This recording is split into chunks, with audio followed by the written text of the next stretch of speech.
Hello guys, my name is Geetanjali और आज हम डिस्कस करने वाले हैं लीड कोड डेली प्रॉब्लम। तो देखते हैं आज का प्रॉब्लम क्या है। Construct binary tree from in order and post order traversal. तो क्वेश्चन क्या कह रहा है कि हमें इन ऑर्डर और पोस्ट ऑर्डर ट्रेवर्सल दिया होगा किसी भी बाइनरी ट्री का, और हमें उस बाइनरी ट्री को कंस्ट्रक्ट करके उसकी रूट नोड को रिटर्न करना है। तो basically in order and post order traversals अगर गिवन हैं तो हम कैसे बाइनरी ट्री बना सकते हैं, हम वो अप्रोच देखते हैं। तो सैम्पल टेस्ट केस अगर देखें तो सैम्पल टेस्ट केस 0 हमें दिया है, जिसमें हमें एक इन ऑर्डर ट्रेवर्सल दिया है, एक ट्री का, और एक पोस्ट ऑर्डर ट्रेवर्सल दिया है, और हमें इससे बाइनरी ट्री कंस्ट्रक्ट करना है। तो बेसिकली सबसे पहले तो पोस्ट ऑर्डर ट्रेवर्सल किसी भी ट्री का क्या होता है। हम ट्रेवर्स करना शुरू करते हैं और सबसे पहले हमारे उसमें लेफ्ट नोड आती है, देन राइट नोड आती है, देन रूट नोड आती है। तो हमें पता है कि अगर कोई भी पोस्ट ऑर्डर ट्रेवर्सल हुआ तो उसमें जो लास्ट नोड होगी वो हमेशा रूट नोड होगी। तो इस केस में हमारे पास पोस्ट ऑर्डर ट्रेवर्सल गिवन है और इसमें लास्ट नोड है 3। तो हमें पता चल गया कि हमारी रूट नोड है जो वो गिवन ट्री की वो 3 है।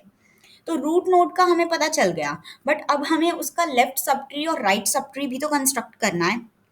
तो उसके लिए हम हेल्प लेंगे इन ऑर्डर ट्रेवर्सल की। अब इन ऑर्डर ट्रेवर्सल में कैसे ट्रेवर्सल होता है, सबसे पहले लेफ्ट लेफ्ट नोड देखते हैं, then root node, then right node. तो ये हमें पता है कि अगर इन ऑर्डर ट्रेवर्सल दिया हुआ तो उसमें अगर रूट नोड हमें 3 है तो 3 के लेफ्ट में जितनी भी नोड्स होंगी वो सब उसके लेफ्ट सब ट्री में आएंगी, और रूट के राइट में जितनी भी नोड्स होंगी वो सब उसके राइट सब ट्री में आएंगी। तो इन ऑर्डर ट्रेवर्सल ये रहा हमारे पास 9, 3, 15, 20 एंड 7। 3 हमने पता कर लिया कि रूट नोड है।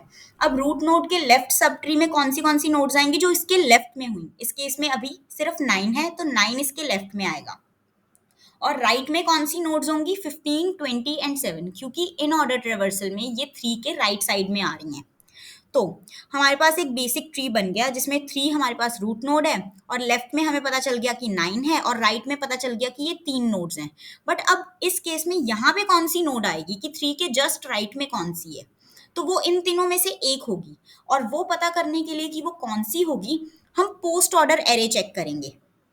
तो पोस्ट ऑर्डर एरे में मुझे पता है कि राइट मोस्ट नोड अभी 3 थी। अब इसके लेफ्ट में मैं चेक करूंगी कि सबसे पहली नोड कौन सी आ रही है लेफ्ट में ट्रेवर्स करते हुए इन तीनों में से। 15, 20 और 7 में से सबसे पहले मेरे पास 20 आ रही है, अगर मैं राइट से लेफ्ट में जा रही हूँ 3 के बाद। तो सबसे पहले क्योंकि मेरे पास 20 आ रहा है तो मेरे पास जस्ट 3 के राइट में 20 आएगा। और उसके बाद अगेन अब मुझे चेक करना है कि पीछे बचे 15 और 7, तो 20 के राइट में क्या आएगा और लेफ्ट में क्या आएगा। देन अगेन मैंने अपना इन ऑर्डर ट्रेवर्सल चेक किया। इन ऑर्डर ट्रेवर्सल चेक करते हुए मैंने चेक किया कि 20 नोड ये रहा, और 15 20 के लेफ्ट में है और 7 20 के राइट में है। तो मतलब मुझे पता चल गया कि 20 के लेफ्ट में 15 आएगा और राइट में 7 आएगा। और क्योंकि सिंगल सिंगल नोड है तो कोई और हमें दोबारा देखने की जरूरत ही नहीं है, तो हमारे पास हमारा रिक्वायर्ड बाइनरी ट्री कंस्ट्रक्ट हो चुका है। अब ये तो थ्योरेटिकल अप्रोच थी कि हम पेन पेपर पे कैसे बाइनरी ट्री ड्रॉ कर सकते हैं। अब हम इसे कोड कैसे करेंगे, तो कोड करने के लिए हमें थोड़ा सा इसे कोड के पॉइंट ऑफ व्यू से समझना पड़ेगा। तो उसके लिए हम क्या कर सकते हैं, अब मैंने देखा कि जब मैं थ्योरेटिकली देख रही थी तो मुझे बार बार इन ऑर्डर में इंडेक्सेस चेक करने की ज़रूरत पड़ रही थी कि जो मेरी गिवन नोड है भी वो इन ऑर्डर में कहाँ पे प्रेजेंट है। तो मैंने क्या किया, सबसे पहले तो कि अपना इन ऑर्डर जो है वो इस मैप में स्टोर कर लिया कि मेरे पास नाइन्थ नोड कौन से इंडेक्स पे आ रही है, थर्ड नोड कौन से इंडेक्स पे आ रही है, 15th नोड कौन से इंडेक्स पे आ रही है, इस तरह। देन उसके बाद मैं अब दो पॉइंटर्स लूंगी, एक पॉइंटर तो लूंगी लेफ्ट पॉइंटर, एक पॉइंटर लूंगी राइट पॉइंटर। क्योंकि मैप में मैंने इन ऑर्डर के तो इंडेक्सेस स्टोर कर ही लिए हैं तो मैंने पॉइंटर्स ऑब्वियसली पोस्ट ऑर्डर के लिए लिए हैं। और एक मैंने बना लिया ग्लोबल वेरिएबल इंडेक्स जो हमेशा राइट को पॉइंट करेगा, क्योंकि हमेशा मुझे राइट से चेक करना पड़ेगा ना कि सबसे पहले कौन सी नोड आ रही है, ताकि मैं जस्ट राइट वाली नोड पता कर सकूं या जस्ट लेफ्ट वाली नोड पता कर सकूं। तो इस केस में इंडेक्स मेरा जस्ट अभी लास्ट नोड को पॉइंट कर रहा है, राइट पॉइंटर भी लास्ट नोड को पॉइंट कर रहा है, और लेफ्ट पॉइंटर फर्स्ट नोड को पॉइंट कर रहा है। तो अब मैं कॉल करूंगी अपने रिकर्सिव फंक्शन को। रिकर्सिव फंक्शन में पहला स्टेप मेरा क्या होगा, मैं इन ऑर्डर में उस रूट नोड की पोजीशन क्या आ रही है जो इंडेक्स को अभी पॉइंट कर रहा है, इंडेक्स जिस भी नोड को पॉइंट कर रहा है उसकी पोजीशन मैं इन ऑर्डर ट्रेवर्सल में फाइंड करूंगी। तो मैंने मैप में से 3 की पोजीशन फाइंड की, तो वो मेरे पास आ गई 1। तो पोजीशन आ गई अब मेरे पास। अब मुझे पता है कि इस पोजीशन के लेफ्ट में जितनी भी नोड्स होंगी वो 3 के लेफ्ट सब ट्री में आएंगी, और इस पोजीशन के राइट में जितनी भी नोड्स होंगी वो 3 के राइट सब ट्री में आएंगी। तो बेसिकली ये है हमारे पास सारा सीन कि 3 की मेरे पास पोजीशन आ गई 1। तो 1 से छोटी जितनी भी इंडेक्सेस होंगे वो सब लेफ्ट सब ट्री में आएंगे, और 1 से बड़े जितने भी इंडेक्सेस होंगे वो सब राइट सब ट्री में आएंगे। तो मैंने एक रिकर्सिव फंक्शन कॉल्स की दो, कि जो 3 नोड है उसके लेफ्ट में कॉल होगी लेफ्ट टू मिड -1 वाली नोड्स के लिए फंक्शन कॉल, और राइट सब ट्री के लिए कॉल होंगी मिड, ये है मिड +1 यानी इसके राइट साइड वाली सारे नोड्स के लिए फंक्शन दोबारा से कॉल हुआ।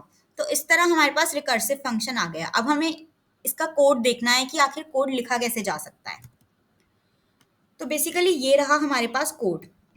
तो कोड में क्या है, सबसे पहले तो मैंने ग्लोबल वेरिएबल्स बनाए, इंडेक्स और मैप, क्योंकि मुझे पता है ये मुझे दोनों वेरिएबल्स अपने रिकर्सिव फंक्शन में भी चाहिए और मेन फंक्शन में भी चाहिए। मेन फंक्शन मेरा ये रहा बिल्ड ट्री। तो इसमें मैंने क्या किया, इंडेक्स में वैल्यू स्टोर कर दी लास्ट इंडेक्स की, यानी इन ऑर्डर के साइज -1 की।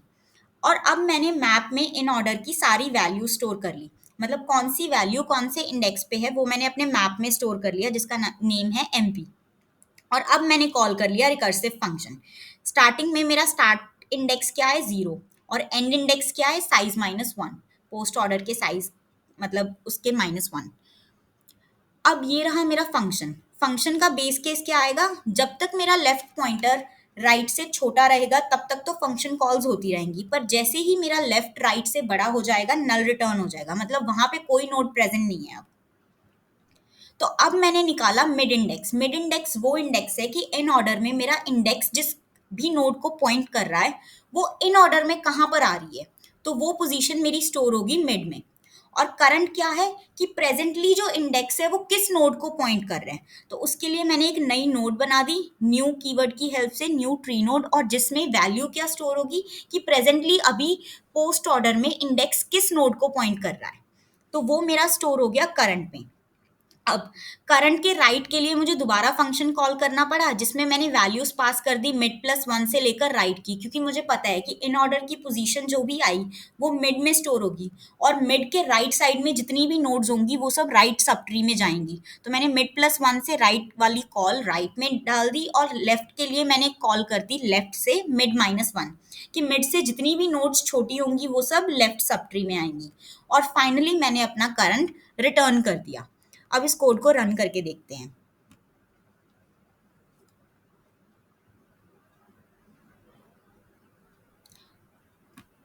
Let's submit this.